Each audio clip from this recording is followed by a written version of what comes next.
So now we'll have Pak Alfalak.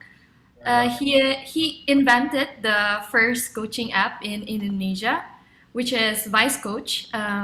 Aplikasi ini tersedia di negara lain. Basically, ini adalah platform pelatihan yang dimaksudkan untuk mempercepat pertumbuhan kami dalam karir, bisnis, dan kehidupan. In fact, he has an IT background from ITB Bandung and University of Technology in Sydney. And now he's also the CEO of Coaching Indonesia. So let's hear more from Pak Alfalak Arsenda Tama. Terima kasih Joy dan juga Delia, dan tentunya juga di sini kami tidak bisa mengignore partisipasi aktif dari Pak Konjen, Pak Andre Omer Siregar, yang waktu di Australia kita nggak sempat ketemu ya, kita ketemunya sapi-sapi aja ya di Darwin. Dan Pak Andre ini ya selalu semangat dan punya banyak sekali inspirasi yang nanti akan membawa kita itu ke global domain. Dan di kesempatan kali ini adalah second coaching series. Ini betul-betul kita ingin manfaatkan untuk menjembatani pengembangan human capital di Indonesia dan di Amerika Serikat. Dan ini yang nanti akan menyebar juga ke komunitas diaspora yang lain. Dan di segmen yang terakhir ini saya betul-betul merasa bangga, terhormat untuk memfasilitasi percakapan yang lebih dalam lagi dengan 3 orang speaker yang sangat-sangat inspiring. Dan saya punya banyak catatan di sini yang sudah berlembar-lembar ya. Dan agak bingung juga sih mau nanya yang mana, tapi saya nanti akan mengundang yang pertama tentunya Mas Tita, kemudian Mbak Zaskia dan Mas Tio untuk bersama-sama dengan saya, dan saya ingin menjembatani terbangunnya nanti benang merah antara pembicara satu dengan pembicara berikutnya. Dan saya di sini punya waktu juga nggak banyak, cuma 20 menitan begitu ya. Dan yang saya ingin jalin di sini adalah let's talk about us sebagai human being yang kita punya passion, kita punya mimpi, tapi juga kita mengalami yang namanya pain dan failure, kegagalan. Dan bagaimana teman-teman di sini ya itu bisa menavigasi diri sendiri dari self awareness yang kemudian making a breakthrough. Dan apa sih yang terjadi pada saat breakthrough itu berproses? Pastinya kan ada yang namanya mungkin perasaan gagal atau kecil atau segala macam. Nah, please spare some time with me to go through this.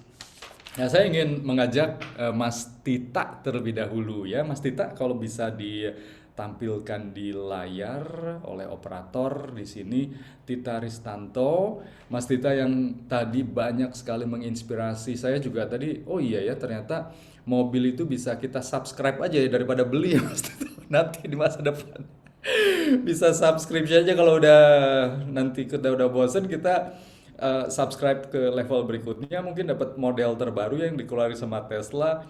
Tapi bukan itu pertanyaan saya Mas Tio, Mas Tita. Jadi pertanyaan saya itu gini. Tadi saya terintrik oleh pengalaman Mas Tita waktu SMA itu kan nggak jago-jago banget gitu ya, nggak yang juara-juara terus. Dan tadi ya saya juga dapat cerita kalau Mas Tita itu nyablon gitu ya. Ngapain gitu lah pokoknya ya. Nah itu kan uncertain ya di kondisi itu. Dan saya juga ingat karena saya juga pernah mengalami hal yang sama. Waktu saya SD saya juga bantuin ibu saya jualan es mambo zaman dulu ya. Dan saya bawa rantangnya itu ke kantin sekolah dan saya pick up setelah saya pulang. Dan ada gitu Mas di pikiran saya itu something yang ngomong gitu. Dan itu yang kemudian menginspirasi saya untuk lantas melakukan sesuatu yang berbeda gitu. Nah, yang saya wonder itu ketika Mas Tita di kondisi tersebut harus nyablon dan mungkin ada banyak juga failure ya yang terjadi atau ujian yang terjadi saat itu. Apa sih yang saat itu Mas Tita kecil pikirkan kalau masih ingat? Uh, Jujur waktu saya tumbuh di lingkungan situ, saya nggak punya banyak role models. Jadi kayak someone to look up to, misalnya, wah ada paman yang sukses di US jadi entrepreneur, jadi ya apa scientist. Saya nggak punya semacam itu. Dan kayak saya merasa menormalize apa yang ada di sekeliling saya. Jadi oh ya udah teman-teman saya oke ada yang bapaknya tukang jualan sate jadi tukang sate keliling, dan teman saya ada pengangguran tukang sablon. So I try to like normalize things. Jadi kayak buat bener-bener mikirin sesuatu yang out of the box yang mungkin bagi saya waktu itu buat nggak biasa. Saya harus bener-bener doing extra efforts, bener-bener doing my own research sampai saya bisa akhirnya kayak oh actually there is another way. So I didn't know a lot of things, and there are things that I had not tried yet pada saat itu gitu. Dan saya kayak dapat clues, like little clues dari guru saya. Kayaknya kamu bagus di sini deh. Kayaknya kamu bagus di sini deh. And I think saya nggak memanfaatkan itu secara optimal waktu itu. Dan saya honestly kayak saya merasa udah kayak saya akademik kayaknya bukan buat saya. Tapi ada kayak semacam little clues kayak gitu yang membuat saya kayaknya that might be a good opportunity for me. Let's try it out and see how it goes. Kayak gitu sih. Oke, dan ini sih sebetulnya artinya ada diri kita yang aware kan saat itu ya, nggak yang terus menerima kenyataan begitu aja. Ada Right. something gitu di dalam diri kita itu yang seperti membangunkan gitu ya, Mas Tita. Dan Betul. Ya. iya. Dan saya yakin itu pun yang secara tanpa sadar mungkin, tapi juga itu munculnya tiba-tiba kan, ketika Mas Tita mungkin pernah mengalami hal-hal yang nggak menyenangkan, mungkin ya not something that you have expected before waktu di US, tapi ada something yang kemudian menginspirasi dari I don't know like belakang kepala ini kali ya, intuisi atau insting atau apapun gitu. Ya, saya tuh banyak ya sedikit banyak pernah mengalami kejadian ya mungkin yang mirip kayak gitu ya. Waktu saya kerja di oil and gas waktu itu saya sempat kerja di Jakarta actually, dan waktu itu normnya adalah kalau buat teman-teman saya yang kerja di sana adalah oh oke, ya udah saya kerja di oil and gas, terus wah gajinya gede, bisa jalan-jalan luar negeri, jadi incaran mertua and so on and so forth, and then normnya waktu itu adalah oh ya udah habis kerja selama beberapa tahun, oke ya udah biasanya orang-orang KPR beli rumah di pinggiran Jakarta, di Depok, Bekasi, Tangsel, whatever, karena nggak bisa afford rumah di Jakarta, and then nikah, punya anak, terus tiap hari commute sejam 2 jam tiap hari ke Jakarta, and then bolak-balik ke satellite city, and then spend the rest of like his life or her life selama 10 tahun lunasin KPR. Itu kayak very typical banget. Dan saya mencoba cari tahu, is that the only way? Is that do I have to go to that way? Do I have to take that path? Kayaknya saya merasa kayak no, I think I can do a different thing. Saya nggak bilang itu kayak jalan yang salah itu atau terlalu normal, terlalu mainstream atau gimana. But like I just feel like it doesn't have to be that for me. Dan that's why kayak saya mencoba kayak cari jalan lain. Tadi ada istilah ya menormalize tuh kayak di musik juga kan, kalau misalnya agak-agak jittery kayak gini itu nanti ada sistem yang bisa kita normalize sehingga nanti irama dan beatnya itu jadi lebih enak untuk didengar. Saya ingin kembali lagi nanti ke Mas Tita soal interviewnya Elon Musk tuh yang kayak gimana tuh nanti ya. saya ingin ngobrol dulu sama Mbak Zaskia. Mbak Zaskia ini sangat inspiring juga karena beliau ini kalau saya biasanya ngobrol sebelum acara ini itu sangat-sangat electrifying lah suaranya ya, itu udah menggetarkan duluan meskipun nggak ngelihat wajahnya. Dan ini yang juga saya tadi dengar ceritanya ya, itu yang you are carrying a purpose to help others through what you do as a lawyer. Dan tadi ada satu hal, conquering the little self, yang waktu cerita tentang bar exam segala macam itu kan memang berat, tapi bukan itu kan lessonnya. Lesson yang sesungguhnya itu adalah how you conquer the little self, yang laziness, limitation segala macam itu gimana Mbak cerita lengkapnya, mungkin di aspek-aspek lain selain bar exam juga.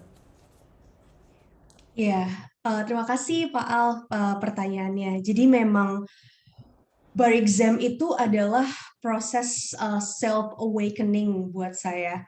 Jadi don't get me wrong, bar examnya sendiri sangat-sangat susah. Jadi kalau pakai numbering, ada sekitar 600 orang yang tes, yang lulus memang 400 orang, tapi dari 400 orang itu hanya 9 orang yang international students. Sisanya mereka local di sini because it's their first language, karena kan kita harus nulis essay segala macam kan, so itu susah. Tapi beyond that, itu adalah at the end of the day life skill menurut saya. Bagaimana kita bisa kill or calm that demon down inside of us. Karena menurut saya semua orang itu kan punya sisi di mana mereka itu pikirannya negatif, putus asa, terus menyerah gitu kan. Nah, itu gimana kita bisa conquer itu dengan life skill kita gitu. Jadi kedepannya sekarang ketika saya punya masalah, saya go back to gimana saya handle itu ketika saya berexam. Contoh konkretnya, saya percaya bahwa ada quote, kalau nggak salah dari Albert Einstein, dia bilang stupidity is doing the same thing over and over again and expecting different result. Dan I am a truly firm believer of that. Karena waktu saya gagal berexam yang pertama, saya pakai metode A. Contohnya saya belajar di apartemen, saya belajar di rumah, saya nggak bikin notes. Berexam yang kedua, saya nggak belajar di rumah sama sekali, either ke library atau ke coffee shop. And then sebelum saya practice pertanyaan, saya bikin outline dulu. Jadi hal-hal seperti itu yang saya apply di hidup. Kalau ketika saya udah menjalankan metode A untuk masalah yang ini, dan itu nggak work out, let's try something else. Because clearly that way doesn't work out. Why do you keep doing that and expect the different result, right?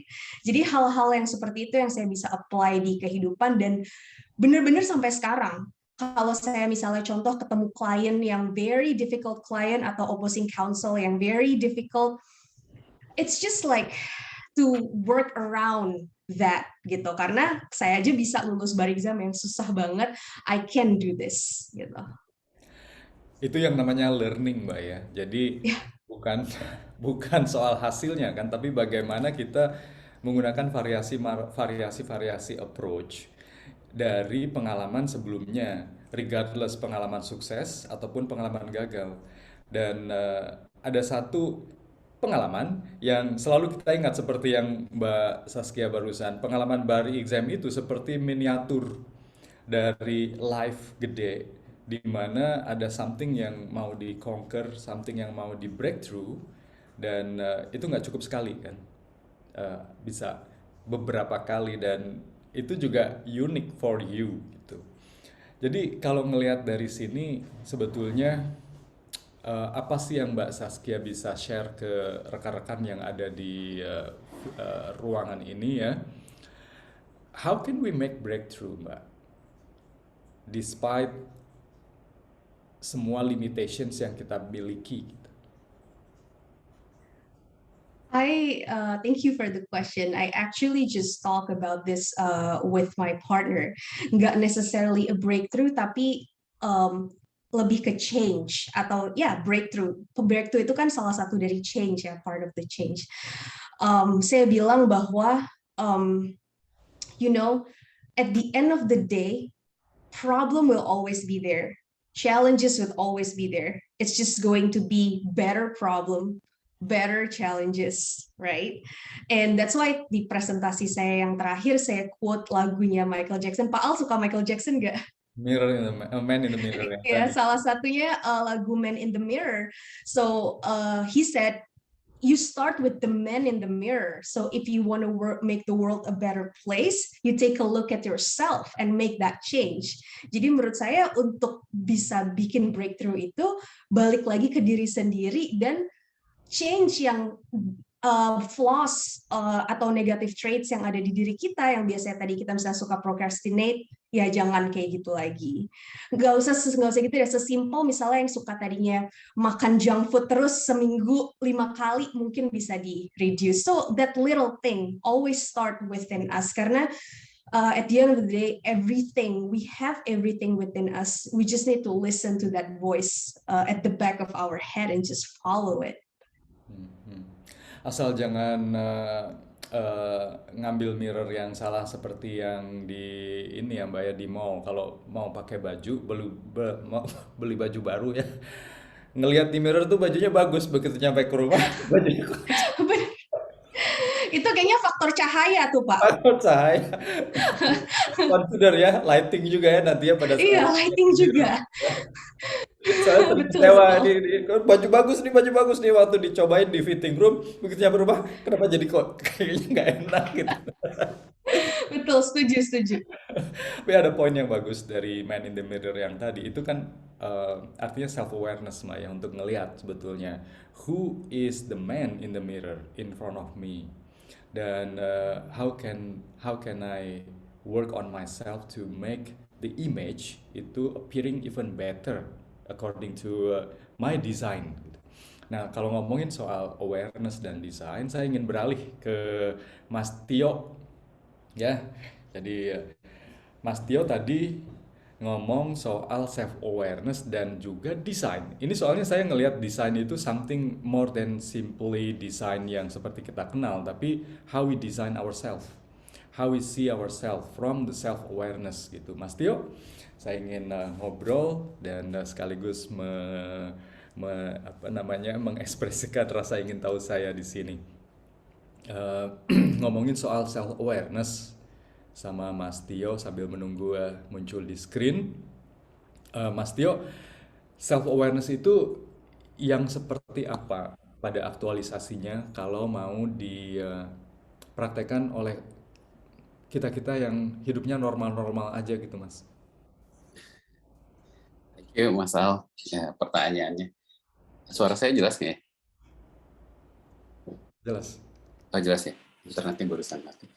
Iya, jadi kalau dari saya sih sebetulnya pengalaman pribadi self reflection sih yang saya sering lakukan juga. Saya dulu mikir waktu masih kecil nih, saya SMP gitu ya, saya suka ngomong ke diri sendiri. Saya pikir saya agak gila gitu. Tapi terakhir pas sudah mulai melalui mungkin kuliah segala macam, mulai kerja, saya merasakan bahwa ternyata ngobrol sama diri sendiri itu penting banget loh gitu. Tahu misalnya kenapa sedih, terus saya coba breakdown gitu kan. Oh, sedih itu karena ekspektasi saya sama reality itu nggak sesuai gitu. Jadi the delta between expectation and reality itu yang membuat saya sedih. Oh, saya sedih itu biasanya karena ini. Saya senang itu biasanya karena ini. Kalau saya senang, saya coba breakdown juga kenapa saya senang. Jadi saya bisa pelan-pelan memahami apa yang saya suka, yang saya tidak suka, yang saya bisa atau strength saya, weakness saya gitu. Jadi mungkin awalnya cuma bisa dibilang kepo gitu ya, pengen tahu tentang diri sendiri, karena saya biasanya kepo terhadap orang lain. Oh, dia orangnya gitu, dia orang gitu, tapi nggak pernah kepo terhadap diri sendiri ya gitu. Nah, sedangkan kepo terhadap diri sendiri itu bisa membuat saya gitu ternyata lebih mengenali diri sendiri, sehingga saya bisa drive diri saya kemanapun saya mau pergi gitu. Saya selalu percaya, ini saya ingat banget sih, karena saya dulu sering ditolak gitu ya, nggak sering, mungkin beberapa kali ditolak pekerjaan gitu kan. Saya suka filosofi itu, banyak jalan menuju ke Roma gitu kan. Saya orangnya begini, Roma di situ, saya harusnya bisa lewat jalan yang saya memang benar-benar bisa jalanin gitu ke sana. Saya harus bisa sampai sana. Pasti banyak jalannya. Mau saya muter dulu kemana gitu ya, ke Spanyol atau kemana gitu, terus nanti balik ke Roma, ya terserah. Tapi akhirnya saya sampai ke sana. Dan menurut saya self awareness itu sangat powerful dan bisa membantu kita meraih mimpi-mimpi kita. Itu sih Mas Al. Yang saya pahami, jadi self awareness di sini kalau mau dipraktekkan secara simpel adalah self reflection ya, dengan ngobrol. Dan ngobrolnya juga kan tentunya harus bener Mas ya, jangan yang ngobrol kenapa sih gue masih kayak gini-gini terus gitu ya. Lebih yang kayaknya ada asking questions kan ya di situ ya. Apa sih yang membuat saya kayak gini, ada apa gitu ya. Betul. Biasanya dari mulai emosi sih kalau saya pribadi ya. Saya bukan coach juga ya, jadi mungkin Mas Al yang bisa lebih memberikan ilmu-ilmunya yang benar gitu. Kalau saya biasanya benar-benar dari emosi aja, dari sedih, senang, stres gitu. Biasanya stres, kenapa saya stres gitu. Terus saya breakdown lah itu. Ya saya coret-coret, oh saya stres ini karena ini gitu. Oh besok saya coba deh. Kalau misalnya ekspektasi saya turunkan, realitinya begini, apakah akan saya punya rasa berbeda gitu. Jadi mungkin dari emosi-emosi itu saya bisa mengenali diri saya lebih lanjut lagi, lebih dalam lagi gitu. Karena sebetulnya ya mungkin sampai saat ini saya belum mengenali diri saya 100% gitu kan, banyak yang saya nggak tahu gitu, yakin. Tapi setiap hari saya coba lakukan itu, saya coba take a pause gitu in the middle of the day or even at night gitu, untuk benar-benar ngobrol aja, kenapa misalnya kaki saya sakit, kenapa kaki saya sakit gitu. Jadi memang apa ya, sebetulnya kayak habit gitu, lama-lama ya nggak mesti harus ada waktu yang khusus, tapi ya lama-lama mungkin terbiasa dengan ngobrol sama diri sendiri. Kalau misalnya bisa achieve something, saya juga coba appreciate gitu, dan gitu, atau misalnya belum ya coba ngobrol juga, apa belum ya gitu. Jadi mungkin itu sih kalau saya lebih banyak ngobrol dan membreakdown emosi sih kalau saya personally. Iya, dan cukup curious ya, keponya tuh kepo yang curious ya untuk tahu gitu ada apa di balik sesuatu. Dan itu skill sebetulnya, itulah yang dimaksud dengan life skill, saya percaya yang tadi Mbak Zaskia juga sampaikan. Skill untuk mengenali diri sendiri artinya. Dan saya yakin Elon Musk tahu tentang ini, makanya saya mau nanya nih yang berikutnya. Sekali lagi aja ke Mas Tita. Saya penasaran soalnya, saya mau satu round lagi deh ya sama para pembicara ini. Saya ingin Elon Musk bisa sebesar itu juga perusahaannya ya. Itu nggak sembarangan. Pastinya dia juga melalui banyak sekali journey dan itu bisa ditonton, ada banyak videonya di YouTube. Yang saya ingin tahu ke Mas Tita, ini pertanyaan apa sih yang Elon Musk itu tanyain? Kalau dia sendiri atau lewat orang HR-nya gitu ya nanyain ya. Karena saya pernah itu waktu ada interview Jack Ma dengan Elon Musk itu ada si moderatornya bilang cara kamu nyeleksi orang tuh yang kayak gimana gitu. Dan dia bilang sesuatu yang di luar dugaan. Dia bilang saya harus nanya, what is your biggest problem that you have ever solved? Apa sih masalah terbesar kamu yang pernah kamu atasi? Karena di situ sebetulnya kan bisa jadi tahu semua aspek dari diri orang yang diinterview itu. Cara mikirnya, emosinya, termasuk juga mengkomunikasikan apa pengalaman dia itu, segala macam. Itu benarkah demikian, Mas Tita? Ada pertanyaan yang kayak gitu maksudnya. I think mungkin pertanyaannya kayak sefrekuensi lah, tapi intinya ya nanyain gimana sih kalian ngadepin masalah yang besar, atau either masalah yang besar atau masalah yang nggak pernah kalian lihat sebelumnya. And it's super common, itu baik itu technical ataupun non-technical. Dan juga di Tesla itu orang-orang tuh pengen make sure bahwa kandidat yang diseleksi itu mereka nggak sekedar ya udah masuk terus kerja 9 to 5 that's it gitu. But mereka juga nanyakan tentang personal mission juga. Kalian punya personal mission kalian tuh sebenarnya apa sih gitu.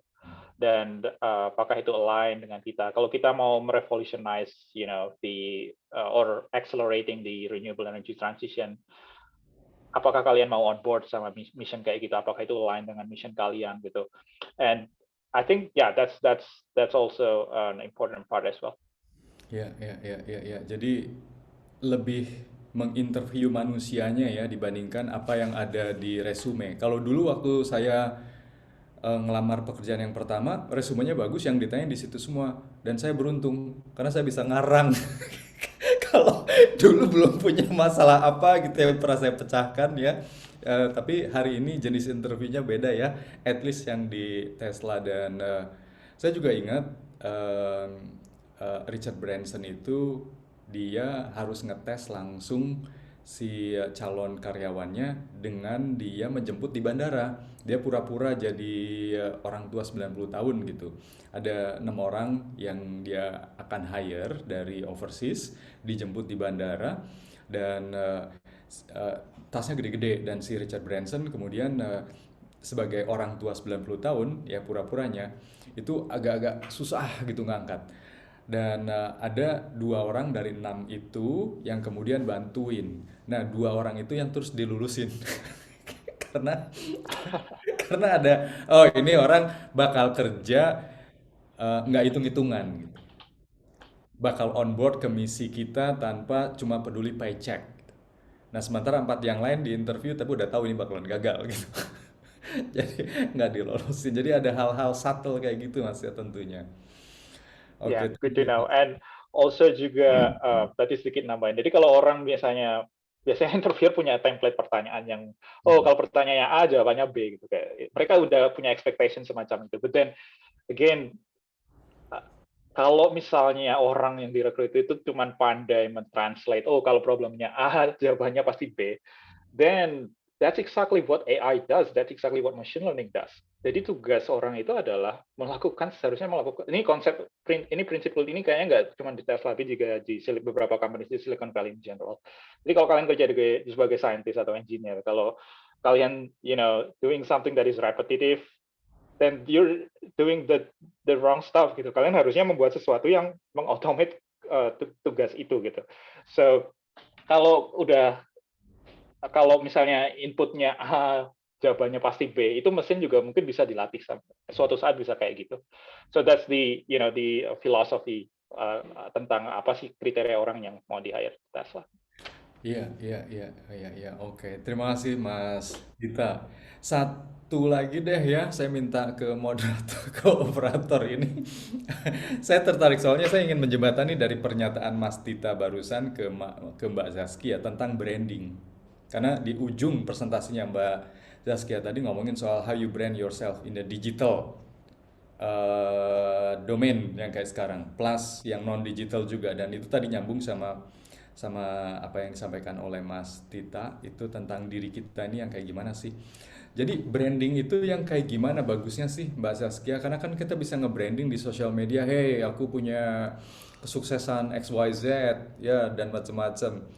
Tapi in reality branding yang genuine itu yang seperti apa kalau menurut Mbak Zaskia? Okay. Aku bukan branding expert ya, tapi untuk pengalaman aku sendiri, to begin with, saya selalu bilang ke klien-klien saya dan orang-orang yang saya temuin ketika mereka berbicara tentang lawyering segala macam, to start with, first I'm a human before I'm a lawyer.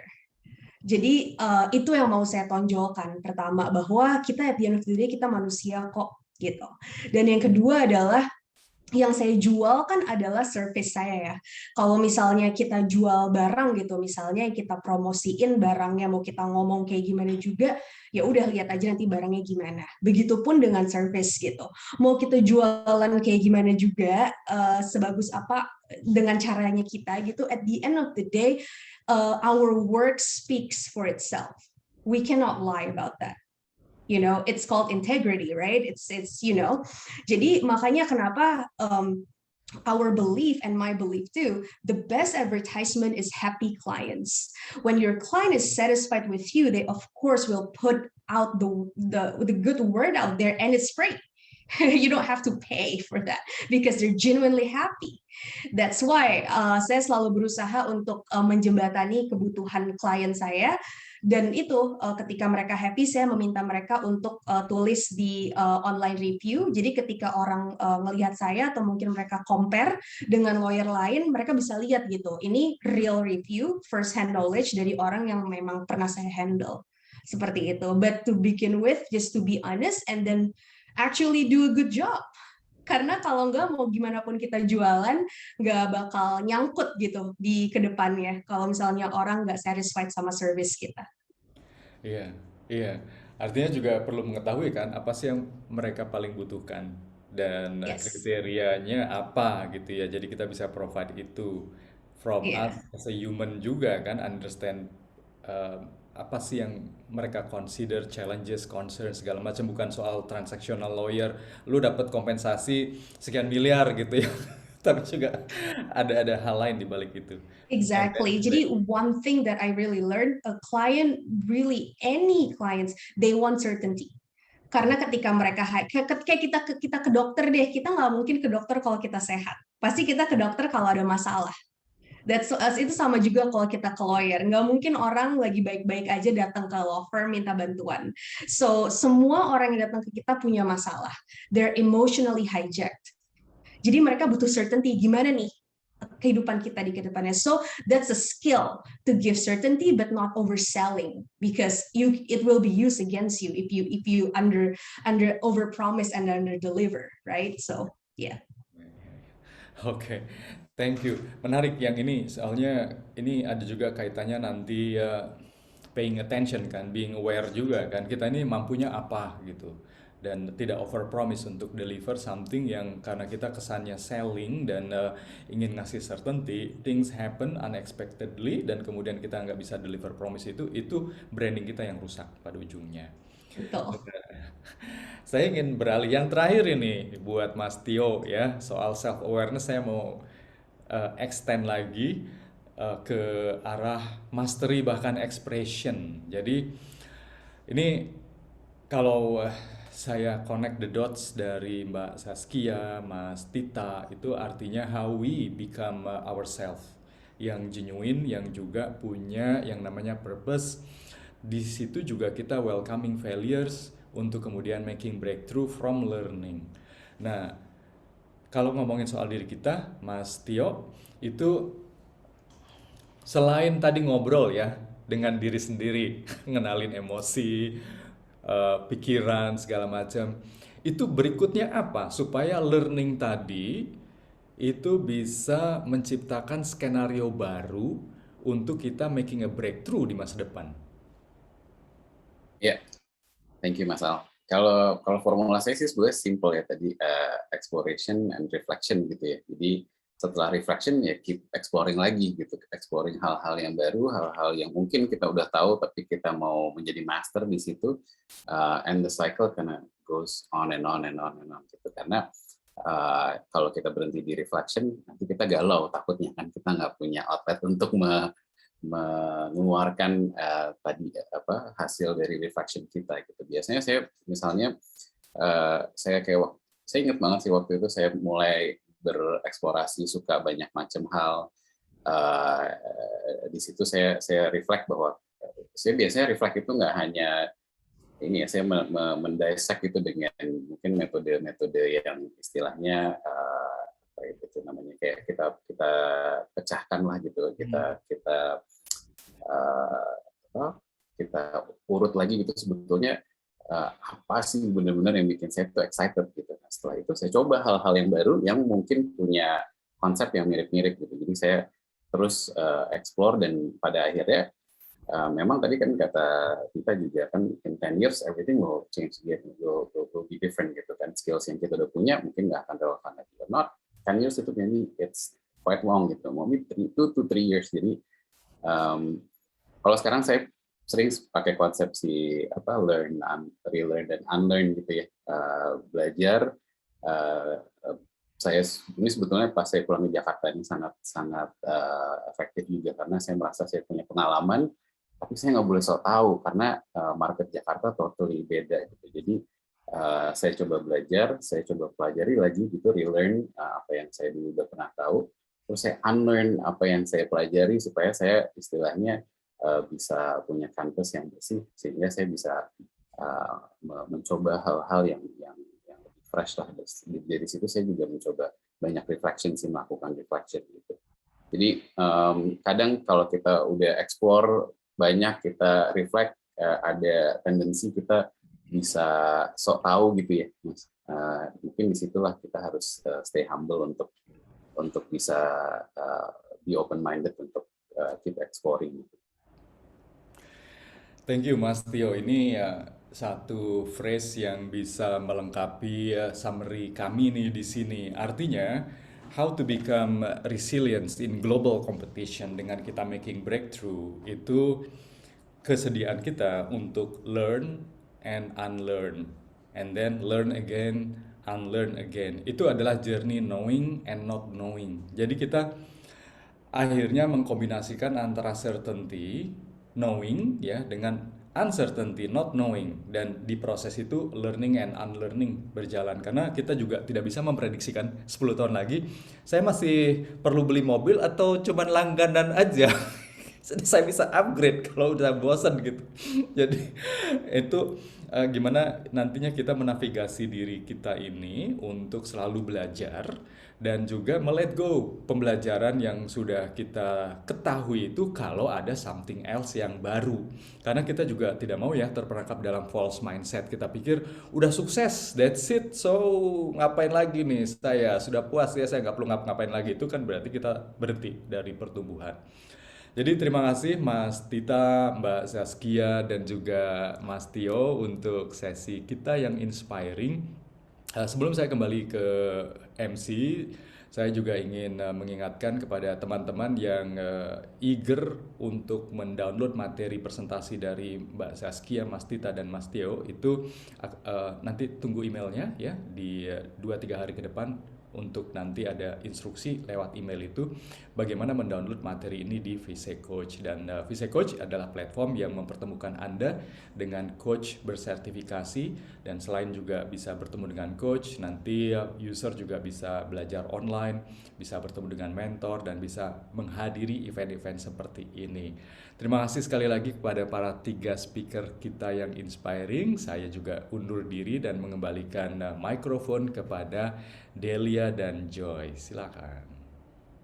Makasih Pak Al dan para speakers yang udah sharing tentang pengalaman masing-masing and also like the helpful tips in career wise. Teman-teman juga jangan sungkan untuk connect dengan kami berdua. Sekali lagi, my name is Joylyn Subali and co-host saya adalah Delia Aspur. Teman-teman juga bisa connect dengan kami berdua di LinkedIn ataupun Instagram.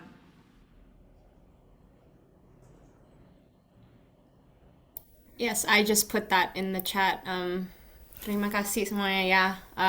Learned a lot today, and I think it was great for the final panel to wrap everything up and put a bow on it. But going on, Coaching Indonesia is here in the US in Olympia, south of Seattle, Washington. So feel free to reach out to Pak Iksan Tobing. He is here amongst us today, and in vicecoach.com if you want to know more about coaching for those who live in the US. Just a friendly reminder, coaching bukan mentoring, counseling ataupun konsultasi.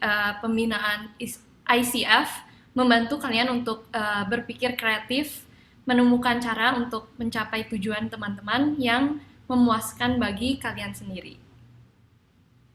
Vice Coach is a coaching app from Coaching Indonesia. We will do many more events like this to help you advance your career in leadership. So please download our app, Vice Coach, VISECOACH. Thank you. And before we end this event, teman-teman mungkin bisa nyalakan kameranya untuk foto session di acara ini.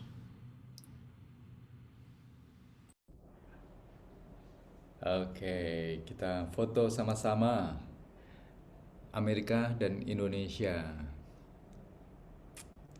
Kita suka aksennya Delia, katanya campur-campur ya.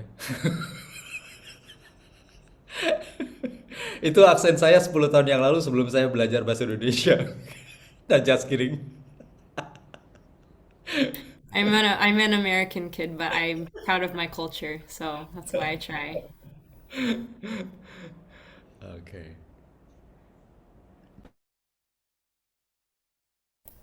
Do we have the picture going? Josh? Okay, well, it's done. It's already done behind the screen, yeah. We are not feeling it. Yeah, it's been done automatically by the AI, aka Josh the Magic Man.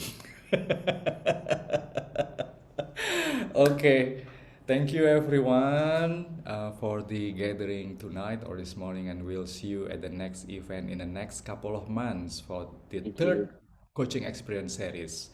Wassalamualaikum warahmatullahi wabarakatuh. Waalaikumsalam warahmatullahi wabarakatuh. Thanks Waalaikumsalam. everyone. Everyone, Thank you everybody. Thank you. Semangat. Terima kasih. good night. Terima kasih. Bye. Music Terima Joe. kasih.